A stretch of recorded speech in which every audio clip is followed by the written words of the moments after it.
Okay, so before we get started, I want to share something that took me a hell of a long time to understand. This war, it's internal and it's not technical. And I wrote this book called Lessons from a Terrible Photographer. And it's for creatives who feel stuck, burned out or quietly disconnected from their own work, even though they know what they're doing. This book isn't about gear or technique.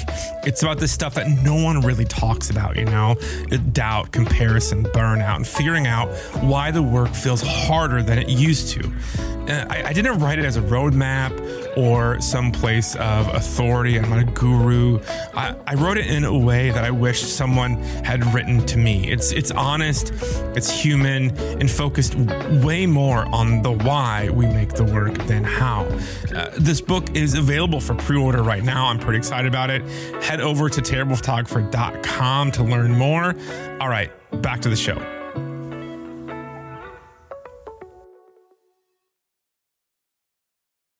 All right. New year. We've made it. We got out of 2025. Anyone else can tell 2025 to go fuck itself? I'm there. So I'm welcoming 2026 with some optimism. And in this episode, I'm actually going to let you in on some Fore family lore. Haha, that rhymed. That's what my last name is, in case you didn't know. Fore. I know, insert shitty golf joke here. Well, last year I had some time on my hands and I started to dig into my family's history. And to be honest, I actually knew nothing about my family on my dad's side.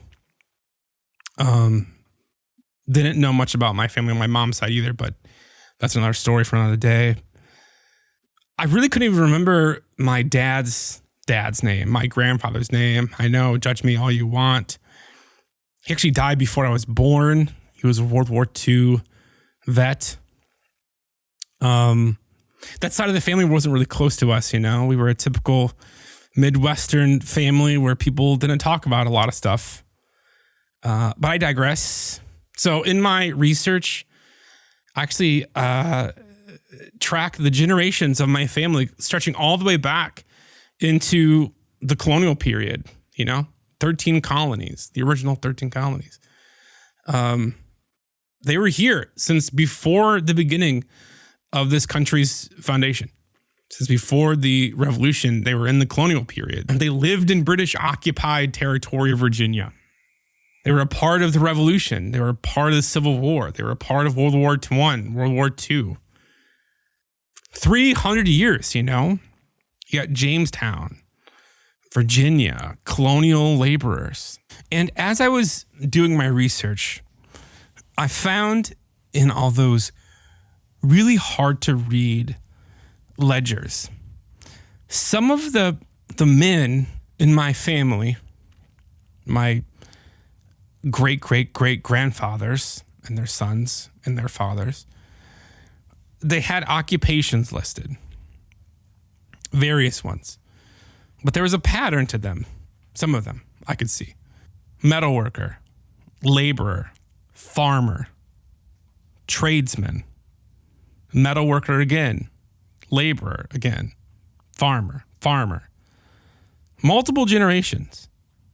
They survived the colonial period.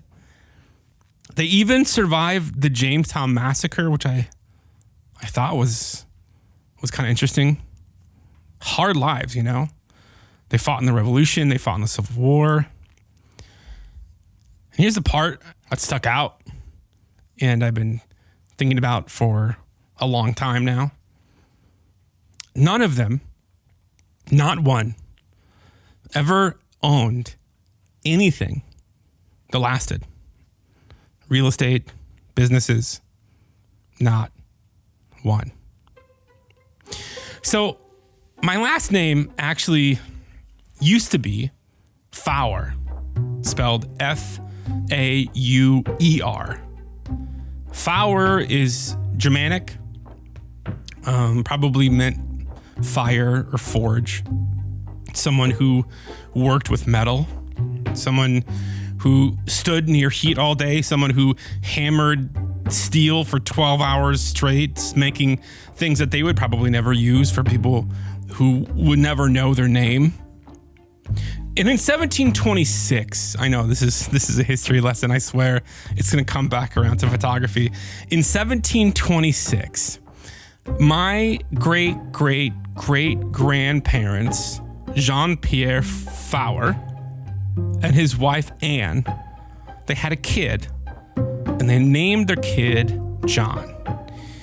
And John was the first Fore, F-O-R-E, in the family. He was born in the British colony of Virginia. It was a place that ran largely on tobacco and hierarchy. It was where land meant power, and most people didn't have enough of it. My family was legally free, but they were most likely economically pinned. They were farmers, tradesmen, probably worked tobacco, because back then, everyone did. Tobacco wasn't just a crop, it was money, it was credit, it was leverage. Leaves hanging in barns, curing slowly. The air thick and sour. Their fingers were stained. Backs bent. The seasons, they were ruled by weather and debt. They likely worked marginal land, the kind that floods way too easily or dries out too fast. Not the wide, clean fields you see in paintings and museums. It was the scraps of land, the leftovers. Life for them would have been really repetitive and narrow. Early mornings, hard soil, tools repaired instead of replaced, their shoes worn thin. The food back then was simple. It was the same every single week. It was a life where you didn't plan 10 years ahead or 5 years ahead.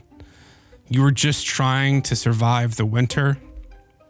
And you were always just one bad crop or one bad season from owing someone something, because everybody operated on debt. So when Jean-Pierre stood before a British clerk to register his son's birth, there was a man on the other side of the desk that heard the word Fore instead of Fauer. And we know that Jean-Pierre didn't correct him. Maybe he didn't know how, or maybe when you've spent your life as a line on somebody else's ledger, you realize that your name doesn't actually belong to you anyway. And so when the ink dried, the you in the name was gone, and the fire was out. And now for the next 300 years, the spelling changed, but the pattern in my family didn't. And now my name is Patrick Fore and not Patrick Fauer. And you know what's poetic about all this? The spelling changed, but the pattern didn't. That's right, my name is Patrick Fore, and this is a Terrible Photographer podcast where we have honest conversations about creativity, identity, and discovering your voice. Today, friends, we've made it to episode 45. Today's episode is called The Fresh Start Fallacy. We're going to talk about 3 words: rivers and patterns and control. You know, when I first was trying to figure out, like, what do I want to say for the first episode of 2026, I feel like it was a big deal. When I first started to outline an episode, I was kind of like thinking, episode on goal setting, right? It's a really good topic. Creating like challenging, meaningful goals for 2026. I thought about doing an episode on accountability, around letting people in on your business so you can hold each other accountable. Talking about concept of a mastermind, right? Where we set audacious business goals. It didn't really feel right. It felt a little cliche. I feel like there's way better podcasts, way better talks for that kind of stuff. And I was thinking about my family a lot. You know, family's around for the holidays. My mom, all she wanted for Christmas was a restored photo of her grandparents, which is my great grandparents. So I've been thinking about family a lot, and I've been thinking about legacy. And so that's what we're going to be talking about today. Rivers, patterns, and control. And if this is your first episode, welcome. It's kind of a different episode. Feel free to jump around though. They're in no particular order. And as always, you can email me at any time with questions, thoughts, rage at your ancestors that you've never met. I respond to everything. My email is in the show notes. With that said, let's get into it.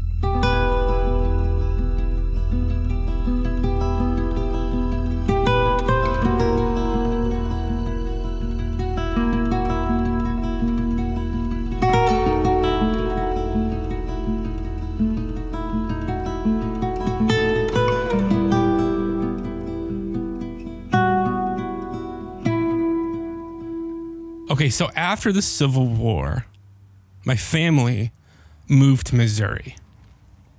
This wasn't random like I actually originally thought when I first started to dig into this history. My family benefited from something called the Soldiers' Homestead Act, which basically the government said, hey, we don't have money for Civil War veterans because they just spent a ton of money on the war effort. But we have land, all right? And I know how they procured that land. How they secured that land is a little, it was stolen. Let's just be honest, right? It was in Missouri. That land was owned before the government. I just need to say that from the jump, that all of this history that I'm talking about, my family participated in the colonization of indigenous lands. You completely understand that. But that doesn't sort of escape the reality of the history, right? My family never had power. They never had wealth. At this point, my great times 5 or whatever, grandfather had fought in the Civil War, and he moved his family from Virginia to Missouri as a part of this thing called the Soldiers' Homestead Act, which, again, basically they were giving land to veterans in lieu of compensation. It was designed to reward service, but also populate the frontier states. And again, I understand that the history of all this is nuanced and it's complicated and there's injustice, right? I totally understand that. But again, this is my family's story. And I swear all of this has a point, right? You're going to understand how this all sort of comes together in a little bit. Missouri was perfect for my family. It was a huge border state. There was huge tracts of available land. There was railroads that were expanding. There was counties being formed and they were reorganized. There was land offices actively advertising to veterans. This wasn't the frontier. It wasn't the establishment. It was actually just the middle. It was just right for exhausted veterans from working class families who wanted a land, who wanted a piece of the American dream. And so they took it. Not because they were opportunists, but because for my family and for a lot of other families, it was the only asset offered to people without connections or a lot of money. There's a piece missing about the Homestead Act, though. A lot of people don't think about this. Land without capital really is just more labor. Sure, you get a plot of land. It could be 5 acres, could be 10 acres, could be 50 acres. But it's up to you to clear the land, clear the trees, right? To build it. You have to survive. The winters in Missouri were tough. The summers were tough. It was hard. But even though you had the land, it was still really hard to accumulate wealth. You most likely didn't have the leverage to hire help or expand. You were just farming your own plot. You might had a modest crop that you would sell. You would be living off of the land. You'd be doing that just instead of doing that for somebody else. You'd be doing that for yourself. And life was hard. And maybe it was even harder than occupied Virginia, British occupied Virginia, because there was a lack of infrastructure. You were just farming your own plot instead of someone else's. Really, it's just the same system, same story, just different scenery. And my family, the Fores, the Fauers, stayed there for generations. My family was productive, they were useful, they were essential. But the Fores were never owners. They were still laborers. They were still in the system. Again, with just a different scenery. And so 300 years my family has been in America. Pre-revolution, colonial, foundational. And they never broke out. Not because they just got here. Not because they were figuring it out. Not because they didn't work hard. But because the system was designed to keep them exactly where they were. Productive, useful, and essential. But never owners. Never builders. And there's a piece of this that I'm pretty ashamed to admit. I am fucking angry at them. At dead relatives that I've never met. At ancestors who lived 300 years ago. I'm pissed that none of them even tried. None of them looked at this pattern of living and said, fuck this. I'm going to do something different. I'm going to build something. I'm going to own something. I'm going to take a risk. But they just took what was offered, accepted it. They just floated. And now I am going to be the one that has to break it. Which is insane and unfair and confusing. Because my family, they were just surviving, right? They didn't have the privilege of risk. They took the land because it was the only thing offered to them. And I do have privilege. I can try. I can risk. I can sit in my nice house in my garage and record a podcast and write a book and start a photography business. And I have air conditioning and Guinness in the fridge and I won't starve if I fail. Which means that I'm pretty goddamn lucky. Which means that I'm responsible. But it makes me even more angry. Because how can something 300 years ago, people that I've never met, in circumstances I can't even imagine, still control me in the here and now? And how can I be angry at people who had no goddamn choice? But how can I have empathy for them and resent them at the same time? I don't know. I think this whole thing is complicated and messy. And I don't have it figured out, friends.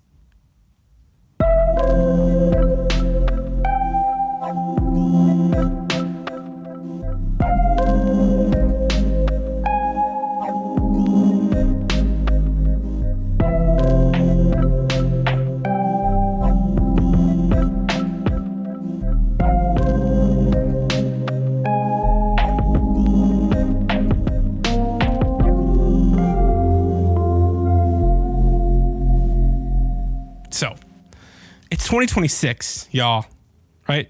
Everyone's doing a thing. New year, new me, fresh start. Buying the treadmills, the Pelotons, thinking that this is the year that changes everything. And me, I'm sitting in my garage and I'm thinking about lazy rivers. You know those lazy rivers and water parks? Maybe you've been on them. Or maybe you've done one of those tube rides in rivers where a bunch of people connect these inner tubes together and they just like float down the river while drinking cheap beer and getting sunburned. Have you ever seen that? Have you ever done that? And if you've ever done something like that, you know how it works, right? You get the tube, you put it in the water, and you lay back, and then the current just sort of takes you around and around. You're not swimming. You're not steering either. You're just floating. You're comfortable enough. You're safe from drowning, but zero control over where you're going. You're sort of at the whim of the current. I think that's most people's lives, you know? And there are different categories of people in the river. Some people were born with boats, you know? Not tubes, boats. Nice ones, right? Boats with engines and a minibar, GPS and leather seats. The river for them isn't something that they're trapped in. It's a playground. They can go anywhere. They can stop anywhere. They can pull over and buy the land next to the river if they want while they drink their gin martini. They were born into families with capital, with connections, businesses, generational wealth, the kind of safety net that lets you take risks without risking really anything. So you got the people in the boats, but then there are people, some people, who are just swimming. They don't have a tube at all. They are just in the water, and they're trying to keep their head above the surface. They're swimming, and they're exhausted, and they're desperate, and they would kill for a tube. They would kill for the stability that most of us, I know me, takes for granted. But then there are those of us in the tubes, you know? That's where most people are, including my people, my family. For 300 years, you're floating, you're comfortable enough, you're not drowning, you're not struggling in any sort of dramatic way, but you're not steering either. You're just going wherever the river takes you. And here's what I've realized looking at my family tree. If I'm going to be honest, I know this might be harsh, right? Hopefully my dad isn't listening to this. My family has been in inner tubes for 300 years.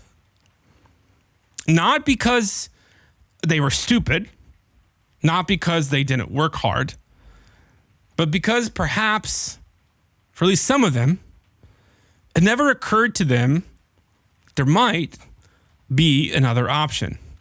Everyone they knew was in an inner tube. Their parents were in tubes. Their neighbors were in tubes.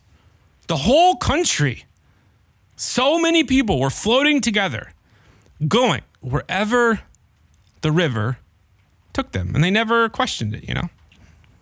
They never looked around and thought, wait, where the hell is this river going? Can I get out? Could I build something?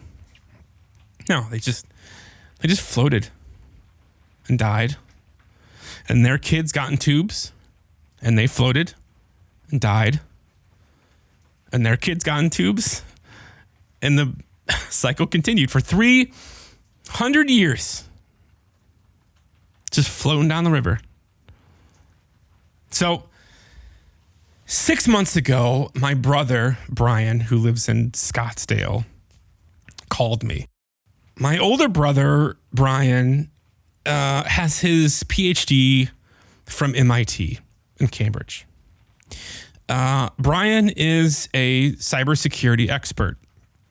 This is a guy who breaks web applications for Fortune 500 companies for a living. So let's say the banking software that you use for your bank. He will go in and he will find all the vulnerabilities and he will break the application, break it in order to find the security risks so they can fix it, right? This is what he does for a living. I don't even understand what he does. Brian is brilliant. He's smart. Most rooms that Brian walks into, he is, at least on paper, the smartest person in the room. And I'm not saying that to be arrogant because he's not me. He's my brother. He's brilliant. He's always been brilliant. But a few months back, he called me and he told me that his company that he was working for was being sold, that he might lose his job. And he called me and he was looking for some advice. His younger brother, who's a photographer, who's constantly worried about making rent, for advice. He wanted to know, how do you freelance? Which is really funny, you know? Not the technical work. He's got that. He knows everything about how to do his job, right? He's really good at it. He can break any system that you put in front of him. But basic shit, you know? Basic shit that we probably all know if you're listening to this podcast. How do you find clients? How do you price yourself? Do you need an LLC? What's a retainer? How does health insurance work if you're self-employed? Basic stuff, you know, fundamental stuff that we all know. And I'm standing there. I remember I was standing there on my back patio trying to help. And this whole time, I'm thinking to myself, my God, if he can't figure this shit out, I'm fucked. Because here's my brother who has a PhD from one of the best engineering schools in the world. Decades of elite work. Studied under Nobel Peace Prize winners in physics. Successful by every conventional metric. And he has no idea how to work for himself. And it's not because he's not smart enough. Obviously, he clearly is. But because it never occurred to him, to any of us, that people like us could own things instead of work for people who do. Brian is in a tube. Just a nicer tube than what you and I have. But a tube, no less. I'm in a tube. My dad was in a tube. 300 years of Fauers and Fores, all in tubes, floating down the river. Smart people, hardworking people, some of them very, very well educated, but all floating. Never building anything that lasted. Never owning anything. Never even realizing their options. Not because they couldn't, not because they didn't have the skill set or the tenacity or the whatever it is, but because no one told them that they could.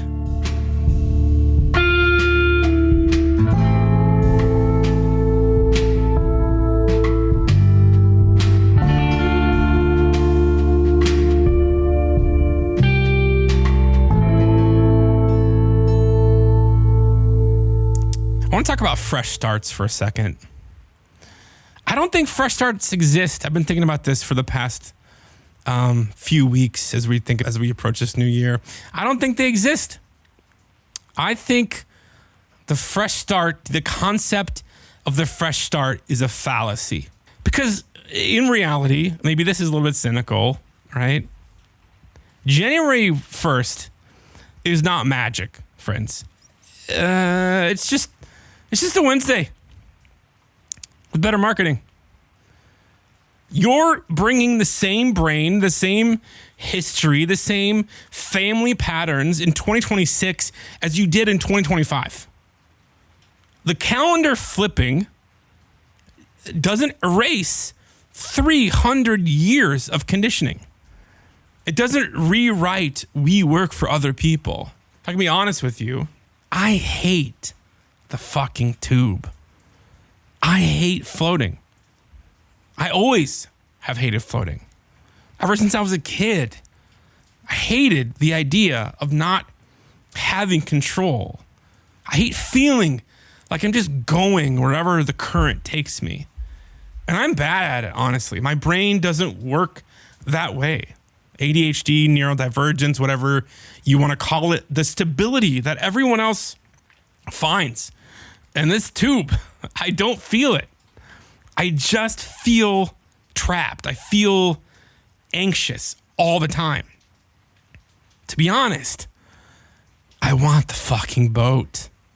I want to build something. I want to own something. I want to control where I'm going, you know? But to be honest with you, I don't know how to get a fucking boat. No one in my family has ever built one. No one has ever taught me how. No one, even growing up, gave me permission to own a boat.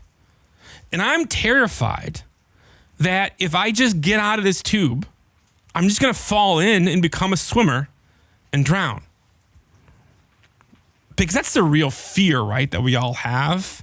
It's not, I don't know how to build a boat. It's, what if I try and I fail and I lose stability that I have?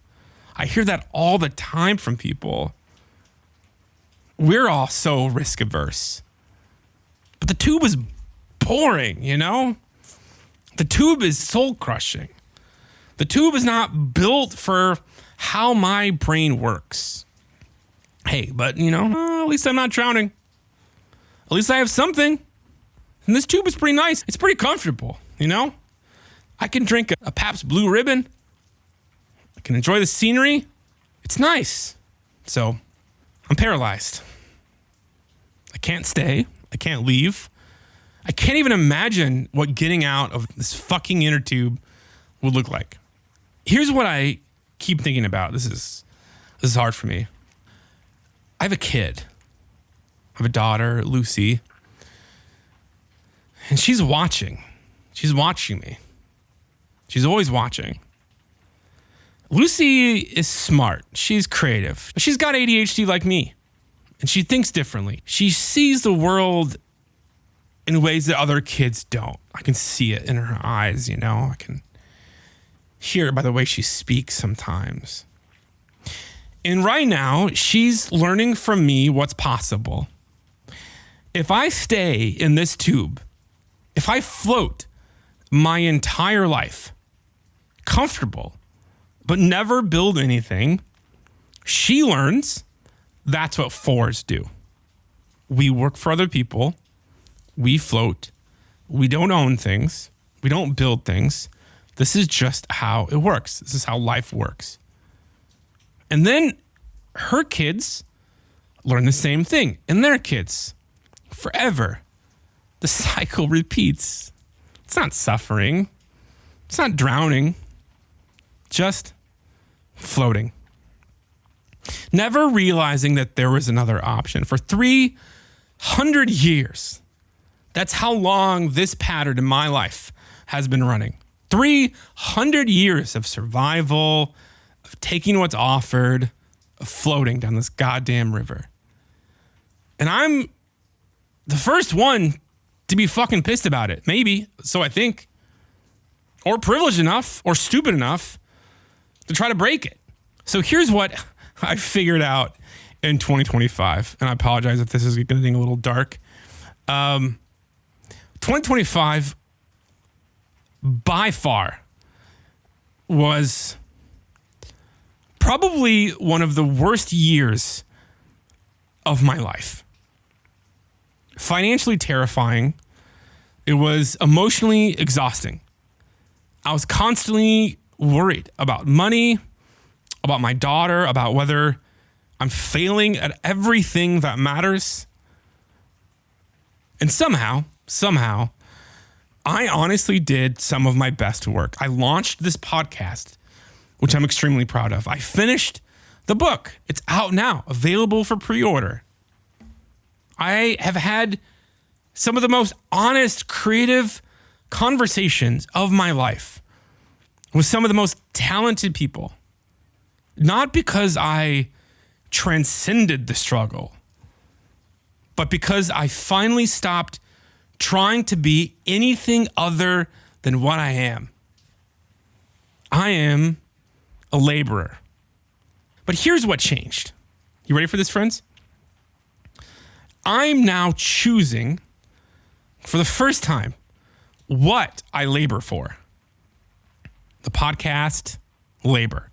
It's hours of research, writing, recording, re-recording, editing, polishing, promoting. The book, it's labor.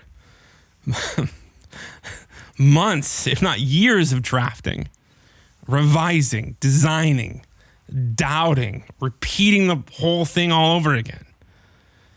The commercial work that I'm doing, labor. It's always been labor.